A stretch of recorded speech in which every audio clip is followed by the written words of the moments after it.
سەبارەت بە ڕاستیە و سەرنجەکانی مامۆستا عەبدوڵڵا بابەرە سەبارەت بە کتێبی باڵا و بەیسایی نووسەر شاعیر کاک ئاکۆ شاروشی.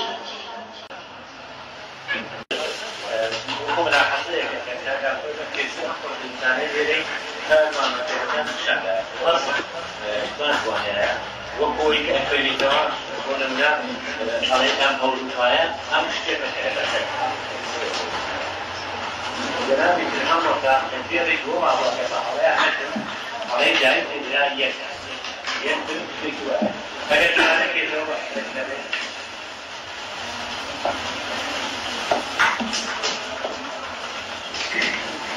دایک و باوک باقی یەک یعنی هەر هەموو یەک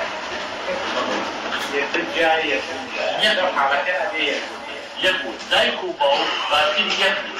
يعني هم كل كلام طبعا ده رمضان واجب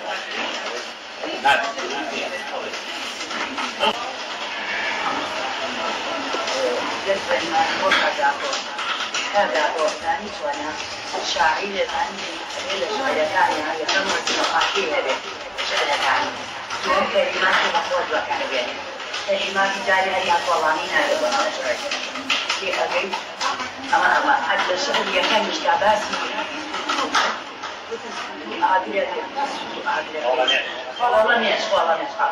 والله نسقى عادية في أبواب اشتكي تلعبوا على جاتي والله نسقى وتي أكلنا يا ماما أو كلمة وتي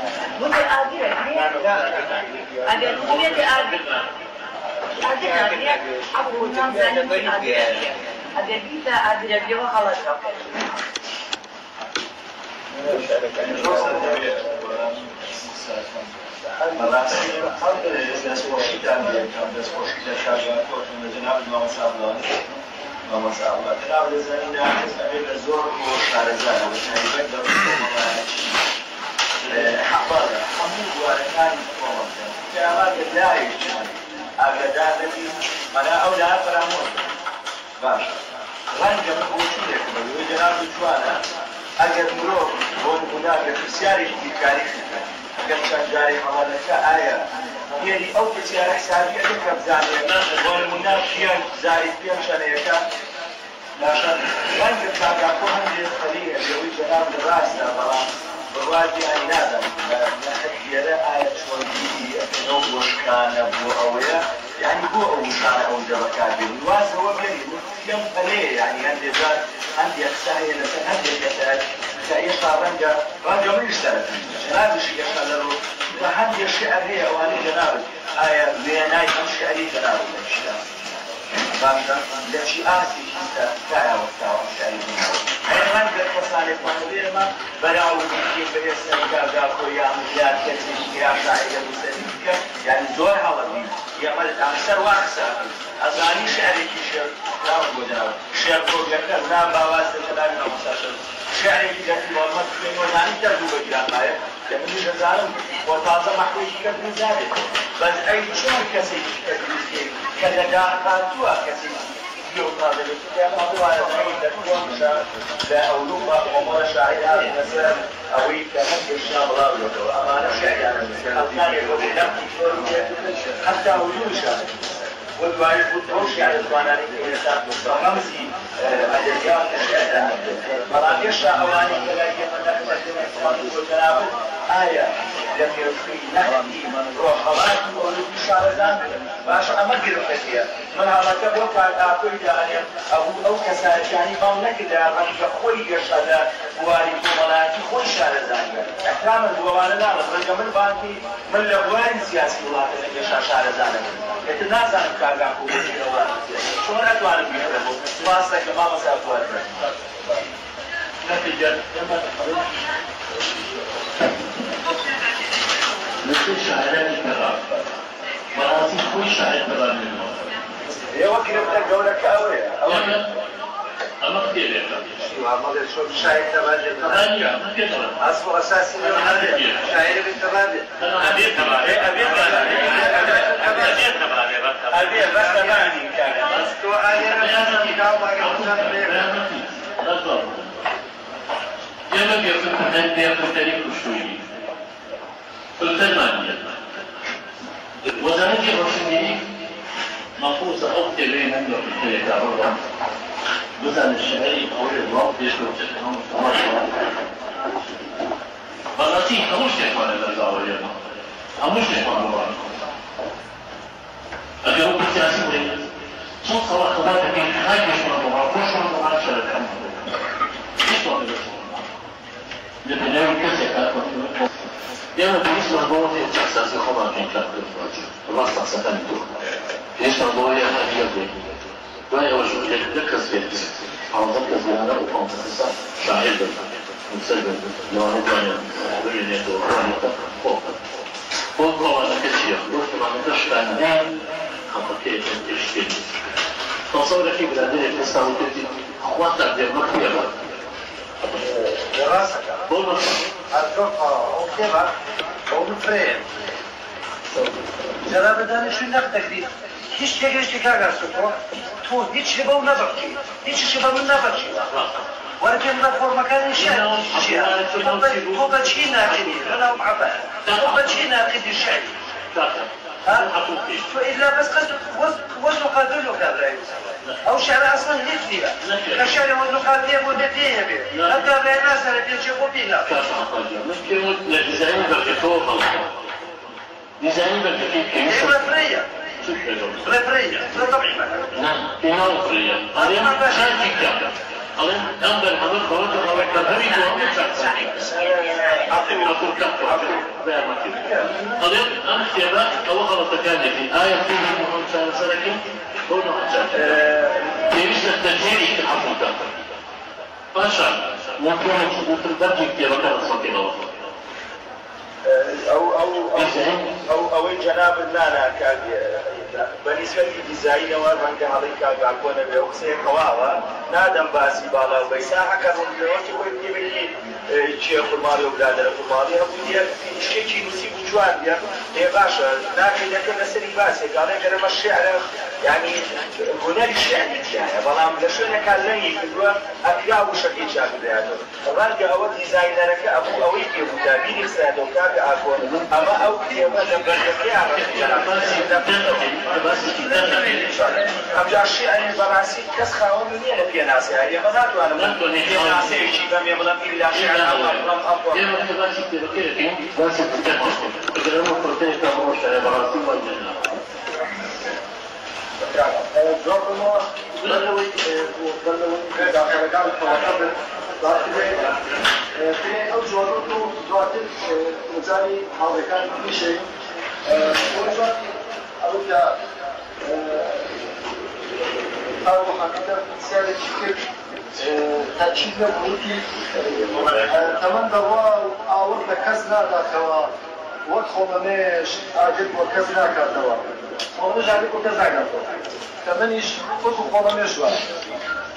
كروي جاري كتير أو كروي عادي كنا بشر دونا سواتك إنت بالنسبة رحلة كعبدالله ناظر من خم بعد كده ورا بس نملك أنا عندي مكان عبدالله وحسقت ما دام قول مش تيجي تقول باشا إنت بعمل زافر زين شيء كاتي كده وقصة عن كده كسر تحمله ده بخود على الفوق الله خوي بحرين فإن شو بحرين محرومة في الوقت كاد عبد الله ناظر أما شيء فويا كاد فويا ما كنت سمعت أو ببيور ميثودي رخني بنيادقري رخنا أقري كأم ميثودا لأوروبا لو راد بيشتوكو كان لأمريكا ينودك بناي تيس اليوم بفي رخني بنيادقري راضو لكانو بودخكانك أم تيوري بنيادقري أولي شي أولي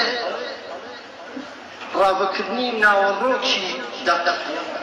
هیچ نیت دروي دقق وآيدياي دروي دقق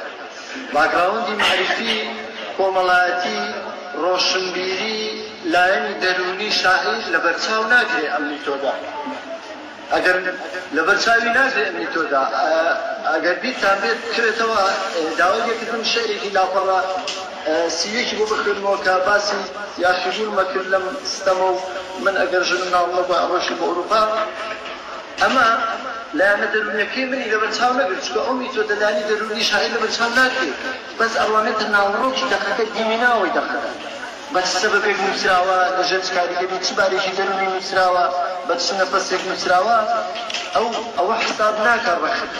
میتۆدی بنیادگەری ئەوە حسابەکە ئەڵێ لە ڕووی زمانەوانیەوە لاوازە زۆر سادەیە فەنتازیا و تیا بەکار نهێناوە ڕەوانبێژی و تیا بەکار نهێناوە تەنها مۆسیقایەکی ئاوەتێ و تەنانەت قافی تەواویشە ناوەتێ ڕاستەکە ئەو میتۆدە ڕاستەکە بەڵام ئەگەر ڕەخنەگرێکی کرد ئەدیبێکی کرد شاعیرێکی کرد باوەڕی بە ڕەخنەی بنیادگەری دەبێ با بەو میتۆدی بنیادگەری ڕەخنە نەکرێت با بڵێ من بە میتۆدی سۆسیۆلۆژیا میتۆدی کۆمەڵایەتی بوون باگراوندی معریفی کۆمەڵایەتی شاعیر کەم شێعری نووسیوە لە چه ئاسێکی معریفی کۆمەڵایەتی ڕۆشنبیریە بە پێی میتۆدەکەی خۆی ڕاستە ئەمیر بە پێی میتۆدی بنیادگەریەکەی خۆی کە پشتی ببستووە لە ڕەخنەگرەکە هەر ڕاستە هەر میتۆدێک بە پێی پێوەرەکانی خۆی ڕاستە ئێمە بیرمان نەچێت یعنی ئاماژە بە چەندین میتۆد دەدەین میتۆد و تیۆرەکای ڕەخنەی ئەدەبی میتۆدی ڕەخنەی کۆمەڵایەتی ئەدەب وەکو دیاردەیەکی کۆمەڵایەتیە بینێ و نووسەر بەرهەم بۆ خۆی نانووسێت بۆ کۆمەلگای نووسێت بۆ خوێنەری نووسێت میتۆدی ڕەخنەی مێژووی کە یەکەم میتۆدی ڕەخنەی ئەدەبیە لەناو ڕێبازی ڕۆمانتیکە سەری هەڵداوە و وەکو مەسەلەن ناوی زاناکان فریدنا برۆنتێد نووسان بوو هیرۆینتین و میتۆدی دەروشیکاری فلۆید کاتێک ئێمە توانین بە لاشعوری شعر بنووسین بەس ناتوانین بە لاشعوری ڕەخنە بگرین چکە لاشعور یەک دنیا شتی کە بکرا و یەک دنیا غەریزە و هەڵچوون و داچوون و یەک دنیا هەستی ئەنانیەتی و هەستی مناڵانەی کاقەتیسماوە ئەگەر ئێمە کۆنتڕۆلی نەکەین لە ڕەخنەکانە تەرکیز دەدەستین بەس بۆ شعر نووسین ئاساییە ئەگەر بە لاشعور شعر بنووسین چکە ئێمە بە لاشعور ئەچینە ناو جەزب بۆ خەڵۆتەوە لەگەڵ شعرا ئەچینە دنیایەکی ترەوە لە نائاگاییە شعر نووسین چکە ئەو هێزە زۆرەی لە نائاگاییە ئەو هێزە زۆرەمان پێ بەخشێ کاتوانین شعر بنووسین میتۆدی فۆرمالیستی ڕووسی دێسۆسێت ڕووسی کە لە ڕابەرانی میتۆدی فۆرمالیستیە با پێم مەبڕن جا با میتۆدەکان باس کرد میتۆدی ڕەخنەی نوێمان هەیە میتۆدی ڕەخنەی نوێمان هەیە میتۆدی بنیادگەری کە مامۆستا عەبدوڵڵا ڕابەر پشتی پێ بستووە میتۆدی ڕەخنەی هەڵۆشانەوە گەراییمان هەیە کە فەلسەفەی مارکس پشتی بە فەلسەفەی مارکس بەستووە هێرمۆنۆتیکای دەقمان هەیە سینۆلۆژیامان هەیە ئەمانە هەموو پێوەر و تیۆرن فەرمو ئێوە عەبدوڵڵا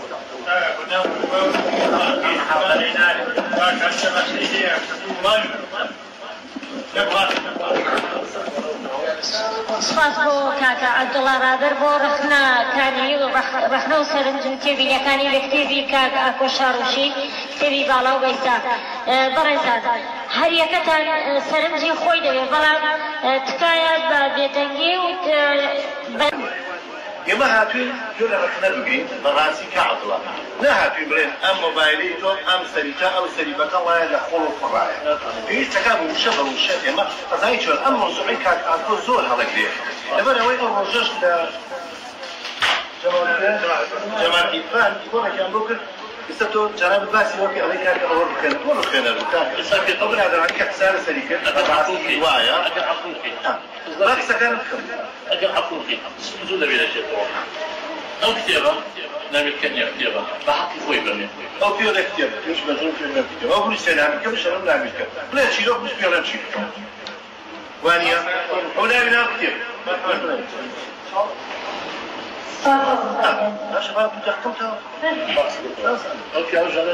باسی ئاکۆ ئەڵێ ریالیزم ئەو کەس ناوێری باسە ریالیزم نانی ناوێ بڵێ من مامۆستای ریالیزم هەر کاکە پێتە هەم ستاتیکاشێ تۆ باسی توانی ئاوا سەرچێتی تۆ چییە کاک يعني تو بس استراتيجيات شيء هذا شيء استراتيجي بس تبقى زوج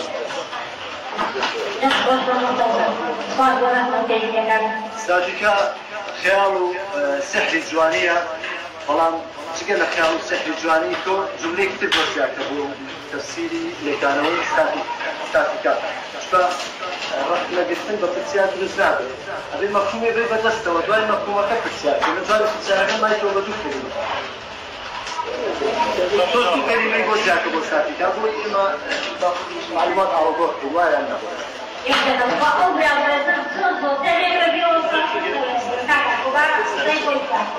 ahora presentamos a Bazilime ضمن الوارش بين الخيران كالرسام ويا سكر Bazilime كوبينا تمام ولا كان في إسلامية لنا بيات ولا من بيات ما نبي دوالي برسنا وقال عارف رحنا كم تشتري خوي تو والله نصير شاعر لنا أفضل زماني ممكن الرحني كم تاني أما يكدو نخلو نرجع بشيء يرم قلم رقم لقلم دوست وقلم فنان بويا وينتر يو خريجي تشينا دوانا ما من رنگو تطلبون الدواء لقاتك كتابة قال نستقي شرقا كيف بويبا ونردوست شاعر ودريات الزانين يخص بوي كابلا لنا ودرياتا اگر رخنيك نعطيه طعام لتفرشوي الدريات رخنا نقل شوارتي وياقا بيعمل تاونا ياقا من كسر تاو مسؤولية دوا الرقم برازيل هستي بدرونيا شعري مسؤولية أصلا أنا ملاطة وزفولي نقل قشت الساري كزام رشا ولا مشتولي أما يجيك لما يسمع برجدي من اللي أنا لبيني جزية ما وصاو مرة خلنا ما وصاو وهي قرقنا قالي لجي رقنا نبو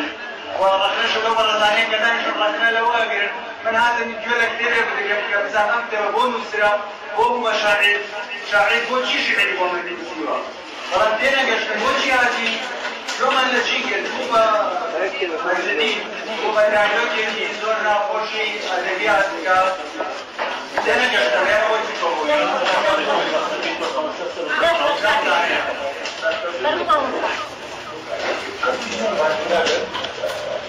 بدأ راسي حركة طول كان كل مرة كان عبارة لكن كان عبارة كان عبارة هذا كان طبعا هيك كتابة الدنيا بكتب كثير الشعري ورجوان الجانب جناب الدكتور يجيب بدو تعب أكو بدور بجانب كله أما دائما الإنسان يعني كان أكو أبي لبيك كذي دورة هو كله أبي لكن هو في بعدين أبي لرجوان الجانب ذلك أقول أبي للهواء ومرض مريض أو أمين على الهواء أما لم رستا لم شعرا لم جيران أم غيزمان كيدا الهواء ومرض الرسيل وهي ساعة التواو أما أصول الرحمة جبنا تكون ثاني كم شواشع كعبا حصا تعوفين كي يجربون مقوم يتوقع كمقومة مسخاي شعرتك كي البداية بحكي لك بداية أبو على كامل أكلا أبو شبكاني أو شبكاني يعطيك على فوق يجب لمعنى النبي قلت تدل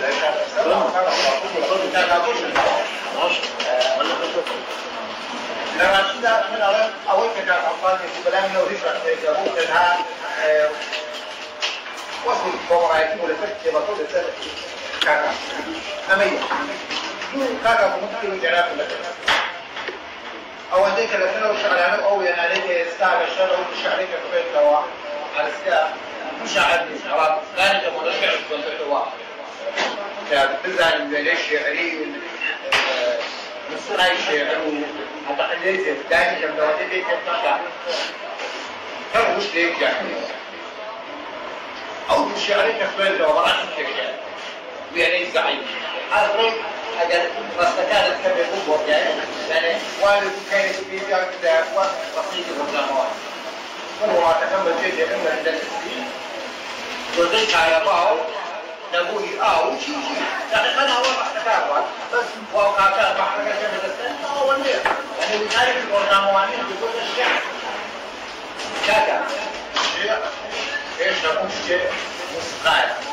شيء كيش نقول بيجايا بيجاش يعني نبي ليس عليه سجادة تو بحثي جوزة أكيد الألباني جوزة كمان على جوزة كمان بعد بس شوية جوزة بس يعني كمان شخصي مرة وأبوه ليه يشوفه عامل كذا من العالم يبي مستعد الشعري زي ضعيف ريتمي كل شيء عارف يستمر ويا يجلس تعرف مش خارج شغال أبو بنا كيف أو حالته مثلا ده مش خارج هذا حالته رواني راح أدبي شغال ما مش خارج هذا بحث أعمال رباعي بقوم رايك أو هذا طبعا مثلا ده مش خارج هذا ايش اول شيء كاش موضوع الرحله ايش نقول امشي على المستوى لانه هناليه عند الشعر كده عالي الثقافه كلام الشعر نوع عالي شعري او له شعر هذا او هذول استثناء ايوه او شاعر شعر كيف يدرس وحول طبعا ما كل فلوس يعني بالنسبه لي شاب مشاعر بالعقل وممكن انا اقول لك راسي الشيخ بقول هو تونك راسي الشيخ مشاعر فاصل تو قانون كمان كمثل يجي بس كيف يوم أويا منو أما ناولو كي دليل اكتبتنا نافع كم أقول كمان نقصن دينا وريت نقصن دينا مرة قلت أما أويا والله بيسنا إن الله كان تفيد تفهم كيف هو الله بيسا كم تو فرمي كي بقول كيوم لو داوي كي تبقي يوم تروح يستقرتنا كتوم تجابر خلاص خوتا كلمة غلطتها قدوم ورا سكين. إنت بخسرها فرنسا نايجا أو ترتب بعدين كله.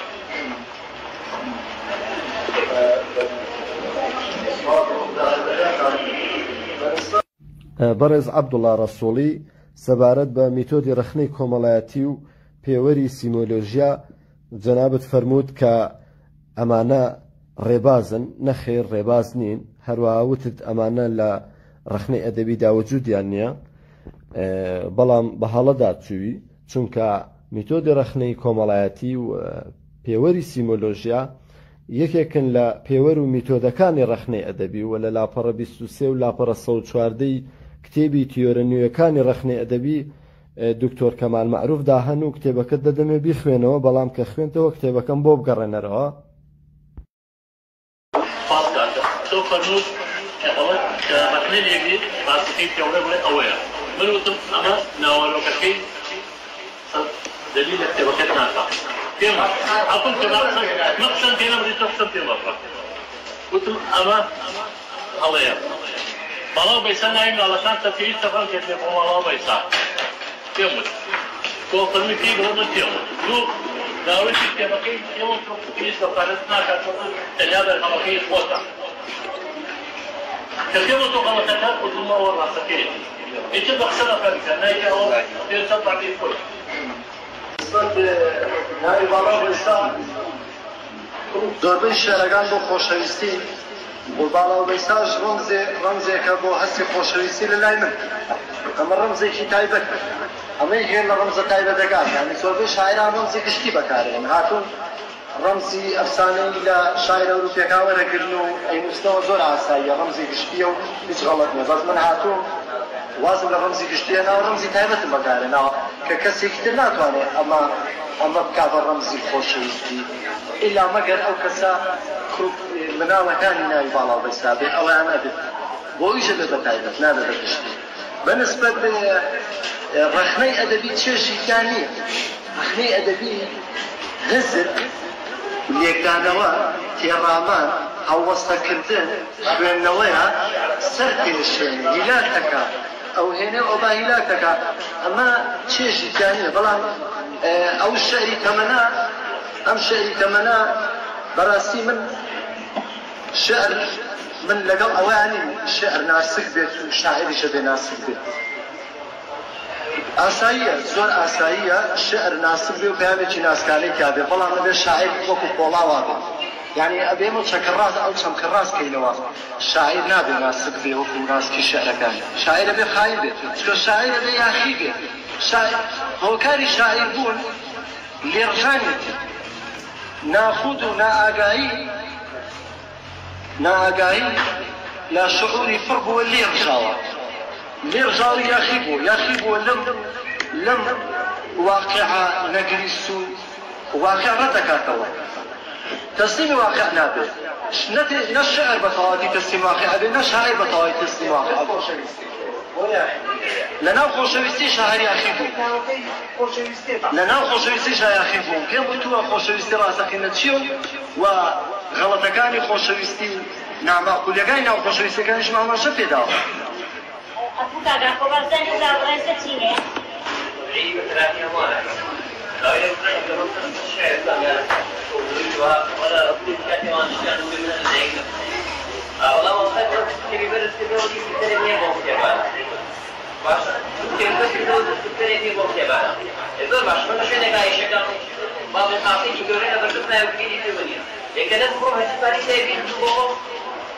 اشتواء نابد كفتني والله اخلاق خمسه او وش خمسه تساعد خمسه كفتني خذ وفكر وخذ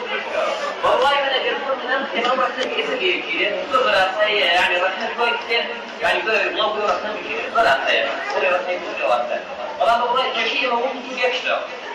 انجاني انجاني ذكر بيجي كانوا يجانزام راسني ده بده قلنا ما شاعر من بكتي كباشا ثاني مرة قلنا من قطع تمام راسني ده بده لك جشيت يا بابنا بيجي الملائكة سطلت كل ذلك بهذا كذا هذا شيء كذا كاتب يقول شجعت بهذا أنا كذا أروح أصلا تعرف تكذب أما يا تو والله من الشدة ضروريات الشدة ضروريات أبيها ضروريات شيء هي ضروريات كونية ضروريات بابا هي ضروريات هاي أشعر أنك أنسى الروح سوى الشيء فرقا ضربت هكذا كونية بالبوفون هم شعر من السيوة هم بقيل من السيوة والله ثاني مناثر أول شيء كأمر أول شيء كهي أو بيوتي كهي ثاني مناثر لاني كم فرودة صباحتين فكروا وزني أنا وش كان يخلطوا من بلد وأنا في ذلك فكروا كأذاني كتابات شعرات من الضرورية يعني فرعات أول شيء فرعات دوري فقطية بازار لا متي بازار بالمطبخ كباسي فتنة هذا كما يشتكي يوم من حاول كتابي دي كومنتاري خوم هيا دي كومنتاري بالقدادة نسيني خوم نين بلقو بالقدادة بلقو وزارة الروشن بيني أصلا نيانش بواي كمو لبروي كومون الليستي استخبارات كان شاي استخباري تيابو كقولي بياناتيو بقصكم طاوكم تيمبر وكان لبروي بيوفر فكاني تيابو إسازوري مالان دسنا بيوبايو كيتو هاتو بلاو كده وبي أو يحسابيش مكسبا والله لما يوان يكاقوزا وتنصد في بديابي تشوفوا بوا خلقي أمرك يجيبوا تيابيا خلقي أمرك يجيبوا تيابيا والله ممكن اسم مكتبي في شعرينية إلا تكون شو صور الصوابع بهذا الشيء كاليوم كان باسي أوقاتهم بوهي دور فسكري بوهي من بوهي بوتو حلال بو من بو حلال بوهي كابايا كتابة در أكاد يوم جليل أكاد كومونا باري بو سفقا بو كابايا كتابة در أكاد نجوي إلى تكينو تيتو بوهي إهانة أكيد بو أي كجر بو تنها رجنا من اسمان شيء لا بو لبناوي تشيا لكناي أو فترة إما أجر فترة عفوك بأرمتيو أجر إما فترة فما باسكين لا عفوك خذتك إما باسي فترة وما نكر كبرين إما همون يكين إما يجداني خوي فترة براسي كبرين ممكن خوم يجدان النبي والله فترة مدينة يعني شو أنا أقول تباني كأنه سبب تري هذا الدنيا من أصلا كل يكون ضوء مرتاح يجدني يجي ثاني ممكن شعري بو رومان بو لوسين بو درزاني بو دارستي بو علمي أبو يجي الرواية بودي أنا نكتب بسيطة في دايرتي مرتاح ئێستا خۆشەویستان ئومێد فەرمووتەش مداخلەمان کاگومێدا ئەوش ڕستێکی جەماعەیەکین بۆ یادگاری یەکسا کەس یەشانە یەک پرسیارەکەم یەک زارگاکە و دێژەوەی ئەم لەحزێ ئەمە کۆڕ بێ ناوێنی هەر شتێکە ناوێنی ڕەخنەکردن لە کتێب دێژەوە مامۆستا عەبدوڵڵا کتێبی دینیان بینی کە ئەزانی ئەوە ڕەخنێ دێژگیری ئەم کتێبوو کە مامۆستا عەبدوڵڵا ڕێزم دێت مامۆستا کە هەڵسەنگاندنی هەیە بەرامبەر بەمە ئایا ڕەخنەکانی پێوتی ئەمانە ڕەخنەیە چونکە تۆ کەوتە ژێر شاری کۆمەڵشتەوە کاگەڕان من لەوانەیە سەجانی بکەن بۆ منم خۆمە چونکە تۆ هاوڕێی بەسم بەس دەوانێت تیایە یەکەم جاری بکەم جەناب تەجینە من زەید یەک شت هەیە لێرە برادرێک قسەیەکی کرد زۆر جوان قسەی کرد چونکە یەکەم جار کە خۆشە تۆ بچێژێ یەکەم جار یەکسەر بۆیەکی بۆ مۆزوعەکە یەکسەر دەچین بۆ دوای مۆزوعەکەەوە نازانین کە سەرەتاوە ئەم کابرا لەوانەیە یەکەم جاری بێ لەوانەیە چەند جارێ بێ شێعری هەبێ خۆڵی شێعری هەبێ لەوانەیە ڕەخنەی بێ گیرا بێ بەڵام ئێمە یەکسەر چیەکەین یەکسەر وەڵای کاگاکۆ کورەوە شاعیر بۆ چی بۆ پێ لا من أمام شعر والشعر كان يشير ريزي لي أكثر والله ما بس التشير إذا أو زي جوج من تيجي وزي جراد يشتغل ما من أول رحنا نتكلم كان في أمام رسمي دانا ولا بيسمع شيء بالو بيسا كاكا قوالي منو كوشميس أنا خيرو في منو كوشميسين شو كان في باتو تنها شعري كيادو يكمل باز ناحزيج يعني كوتك أما يكمل باز لواحد كبران بر أمد صلاة شيء قوت شيء نبوا فمن كيف كم نجيم أذا كوات الدول يكمل يفكر بينا هم خوش كاتيو خطنا قريب بياناتي دستان خوش أنا دانش شو نكمل تو كيموتو كاتم أنا غلطي تيا كمية الواقع غلطي رزماني تيا غلطي كي واقع كنت حاجة بس من بيشتغل دانش بيكوتو أمانة شاب كبوت في دوام أنا حاطه كده أو أزاز بامن يقصد كاغاكو أو أنا كثير يعني هي الشعر يعني هي بقى أزاز الزلات يعني الشعر دستان خوش بيانا دوام بخير بين سلسل سرسال ما أودو برادر كان شجوع لو يكم جاري يتكلم شو قاوخانه عزيزتم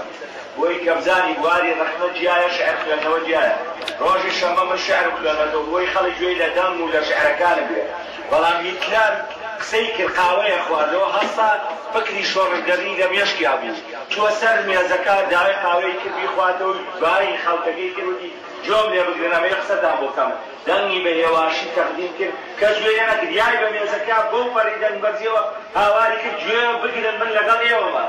زور آساییە لە کاتی ڕەخنەکردنا ڕۆحی من قسەکردن و مناقەشە من کۆڕی ڕەخنەگرتنە بەڵام ڕەنگە کەم و کۆڕی هەبێت لە ئەدای ئیشەکانمانە باشە ئەینا ئێمە بە ڕەخنەوە جوانەبین ئەزیزەکەم ڕاستەوە کۆ کوڕە جوانەی دەڵێ ئەی تەبعەن ئەبێ ئێمە ئەدەب پاک و ئەخلاق پاک بین بەڵام کێ ئەگەینە ئەوە ئەبێ کاتێک کە ئەو کەسەی یە ڕەخنە لە منەگرێت لە ئاسی ڕەخنەیە وەکو پێم وتی یەکەم جار ڕەخنە لەسەر چی گیرا چاوەکەم لەسەر شانۆ داکی شانۆکانیان هێنا لە ئەوروپای ئەم دەقانیان هێنا دوایی باشترین شانۆ کامە وەریان بکات ئێمە ئەبێت ناو دەقەکان لێک بینەوە ئەو کاتا گەینەوەی کە تۆ جەنابە دەفەرمی کۆڕێک من قسەکەم دادە جۆم لەوەیگەوە بەڵام ببوورنیتەوە ڕەنگەیەوە یەکەم ئیستدامتان دوێ لەمەیە وەلەو من بە کاگاکۆشم تۆ قەلە نەکا لەم بوارەیە ئینشاڵڵا دستان خوش